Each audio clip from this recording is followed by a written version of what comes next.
Fire Commander from Atomic Wolf and Pixel Crow Games has just released, and for just under £10 on Steam, you actually get a lot of bang for your buck. But if you take a look at the overall Steam reviews, it has actually scored quite low, just over 50% positive, and I really don't think that's fair, because the majority of the players' criticisms seem to be the same, and they're all based on the lack of features that they have found in other games like 𝐒𝐬𝐸 for example. But when you're paying less than 50% of the price, I don't think that is fair criticism at all. Don't get me wrong, there are areas where this game falls short of being awesome, but for less than £10, I really do find it hard to condemn this game in its entirety.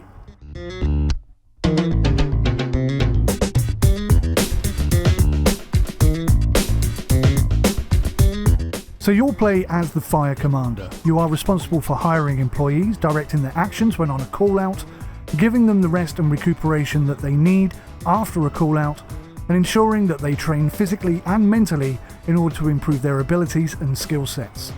But that's not all.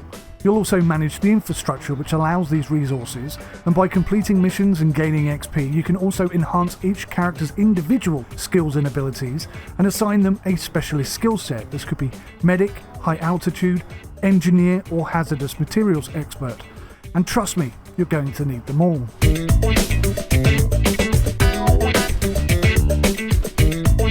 The actual gameplay and the business elements are simplified and somewhat shallow. You left click to select a unit and you right click to assign them a task or to move them. Holding down control does allow you to queue up commands. You can assign units to a number group which helps, but you cannot do the same thing for vehicles. Specialist units and vehicles give you access to inaccessible areas, protection from harmful substances, medical skills or engineering abilities like cutting down reinforced doors or overriding security gates. And specialist vehicles include a plane which drops water, a water cannon, and a high-rise ladder. There's quite a lot of maps, and often a simple incident will escalate to become a much bigger incident with extra areas on the map appearing and having to be dealt with. So something that was initially considered to be quite a small and simple call-out suddenly exacerbates into something far more complicated, far more difficult than you initially anticipated.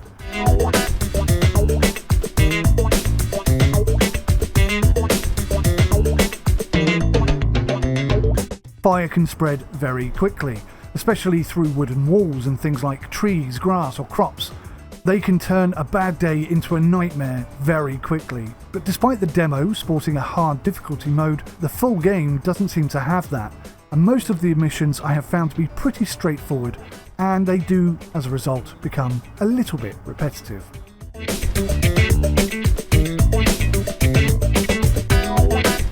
Now, Fire Commander is not without fault. There are some justified issues with the game right now. The UI is pretty poorly designed. There's many additional mouse clicks which could be quickly and easily removed with just a simple UI tweak. Sometimes the units don't activate or respond when you first click on them. Sometimes fires are difficult or even impossible to reach. If you tell a unit to go to the ambulance or the refill truck and then move it, they'll get lost. And the AI will quite happily stand in a fire or next to a fire and just watch it burn, rather than do anything to stop it. One of the biggest issues seems to be the fact that water is carried on the firemen's backs, where you would actually expect their air tank to be. Now, if I'm honest, I was hoping the full game would permit proper hosepipe usage, but unfortunately the reality is that this is not really a simulation. It's realistic to a point, yes, definitely, but it's certainly not a simulator. Now, games like 𝐒𝐬𝐸 are exceptionally good, and I absolutely love that game. And Fire Commander was never really going to, nor was it ever really trying to, compete against games like that. If you look at this game in its own right, as a standalone game for under a tenner, then I think it's actually alright. In fact, I think it's better than alright. I think the game is quite good. It's fun, it's packed full of hours and hours of content and loads of missions for you to complete. Now, I'll be honest, there are a number of improvements that I would really like to see in this game, but I'm quite happy to see those enhancements in Fire Commander 2. That is where I would expect to see these changes made. Right now, this game has been released and it works and it plays well and it's fun and it's challenging, and yes, it's quirky and it has a few issues here and there, but actually, for less than £10, I don't see how you can condemn this game. It's just a lot of fun. It really is a fun little game that you can pick up and play anytime you like and just get into it immediately. Thanks for watching, guys. I hope this review has helped you. Please hit the like button, subscribe, leave your thoughts and comments in the comments section below. I'd love to hear what you think about this game. Till next time, take care. Goodbye for now.